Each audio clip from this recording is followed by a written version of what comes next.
Question 8. DS. A company has 301 employees. If one employee is randomly selected, is the probability that the employee is a female who owns her home less than 1 over 2? Condition 1. 145 employees are male. Condition 2. 155 employees do not own their own homes. Solution. Now let's solve this DS question using the variable approach. Hidden integers. Hidden integers represent the amount or number of tangible materials that cannot be further divided into fractions or decimals, i.e., the amount or number of apples, stamps, etc., and are represented by variables. The number of employees can also be represented using a hidden integer. Let's apply the 3 steps suggested previously. Follow the first step of the variable approach by modifying and rechecking the original condition and the question. The question can be converted into a complementary 2x2 table. This is a type of question that has frequently appeared on the most recent GMATs.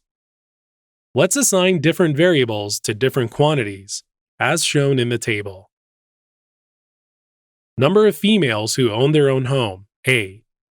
Number of males who own their own home, B. Number of females who don't own their own home, C. Number of males who don't own their own home, D. Total number, 301. We have to find out whether the probability that the employee is a female who owns her own home is less than 1/2. That is, whether A over 301 is less than 1 over 2, or A is less than 301 over 2, A is less than 150.5. Since A is a hidden integer, we should also consider A is less than 151. Follow the second and third steps. From the original condition, we have 4 variables, A, B, C, and D, and 1 equation, A plus B plus C plus D equals 301. To match the number of variables with the number of equations, we need 3 more equations. Since 1 and 2 will provide 1 equation each, E is about 80% likely to be the answer. Recall 3 principles and choose C as the most likely answer. Let's take a look at conditions 1 and 2 together. Condition 1 tells us that 145 employees are male. That is, B plus D equals 145.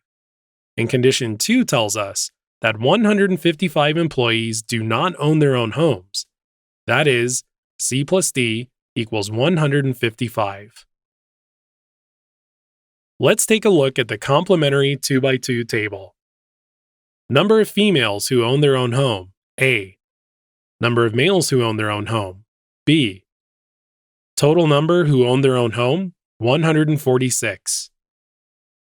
Number of females who do not own their own home, C. Number of males who do not own their own home, D.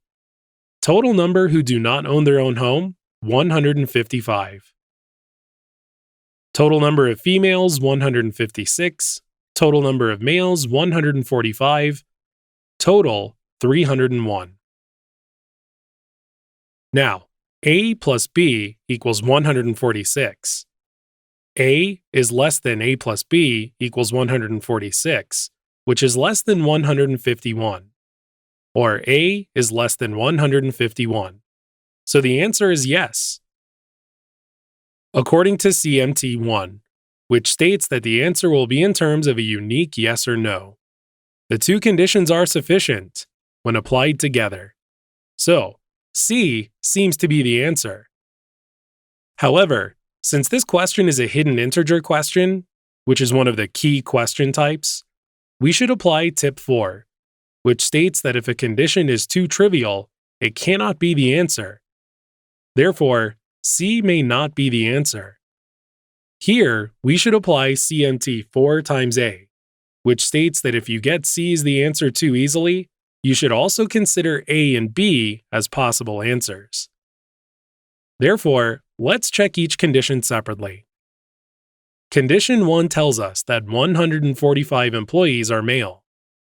Then B plus D equals 145, and A plus C equals 156. If A equals 145 is less than 151, then the answer is yes. But if A equals 152, which is greater than 151, then the answer is no. So, the condition is not sufficient according to CMT1, which states that if you get both yes and no as the answer, it is not sufficient. Condition 2 tells us that 155 employees do not own their own homes. Then C plus D equals 155, and A plus B equals 146. Since A is less than A plus B, which equals 146, which is less than 151, that is, A is less than 151, the answer is yes. The condition is sufficient according to CMT1, which states that the answer will be in terms of a unique yes or no. If both C and B appear to be the possible answers, then B is always the answer, rather than C, by the definition of DS questions. This question is a 50 to 51 level question that can be solved by using the relationship between the variable approach and common mistake types 3 and 4, A or B.